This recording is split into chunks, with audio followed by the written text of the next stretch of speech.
Hi friends, ഇക്കൊല്ലം നാട്ടിൽ പോയപ്പോൾ ഫാമിലിയായിട്ട് ഞാറയ്ക്കടുത്തുള്ള ബോച്ചയുടെ ഭോജനത്തിൽ പോയായിരുന്നു. ഇതൊരു ഫാമിലി ഫ്രണ്ട്ലി ടൊഡി ഷോപ്പാണ്.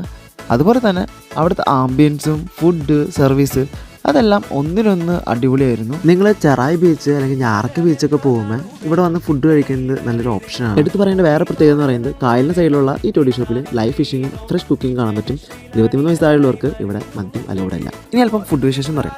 ഞങ്ങൾ ആദ്യം തന്നെ തുടങ്ങിയത് കള്ളിയിൽ നിന്നായിരുന്നു. അതിനുശേഷം നമുക്ക് ക്രാബ് റോസ്റ്റ് വന്നു, കപ്പ് വന്നു, പാൽക്കപ്പ് വന്നു, കരിമീൻ പൊളിച്ച് വന്നു. അവിടെ മസ്റ്റ് ട്രൈ ആയിട്ട് എനിക്ക് തോന്നിയത് സീ ഫുഡ് പ്ലാറ്ററാണ്. അതുപോലെ തന്നെ പോത്തിൻ നെഞ്ചിൽ വിത്ത് കപ്പയും അടിപൊളിയായിരുന്നു.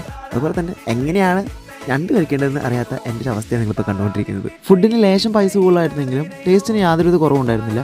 ഫാമിലി ആയിട്ട് വരുന്നവർക്ക് കുറച്ച് ടൈം സ്പെൻഡ് ചെയ്യാനുള്ള സൗകര്യങ്ങളൊക്കെ അവിടെ തന്നെ ഉണ്ടായിരുന്നു. മീൻ പിടിക്കാനവർക്ക് മീൻ പിടിക്കാം, ബോട്ടിംഗ് നടത്തുന്നവർക്ക് ബോട്ടിംഗ് നടത്താം, കായലിനടുത്ത് പോയിരിക്കണമെങ്കിൽ കായലിനടുത്ത് പോയിരിക്കാം. അങ്ങനെ പല സൗകര്യങ്ങളുണ്ടായിരുന്നു. മറ്റൊരു മസ്റ്റ് ട്രൈ ആയിട്ടായിരുന്നു കുൽഫി എന്ന് പറയുന്നത്. അപ്പോൾ ഇന്നത്തെ വിശേഷം ഇത്രയേ ഉള്ളൂ. അടുത്ത വീഡിയോ കാണാം. ബൈ.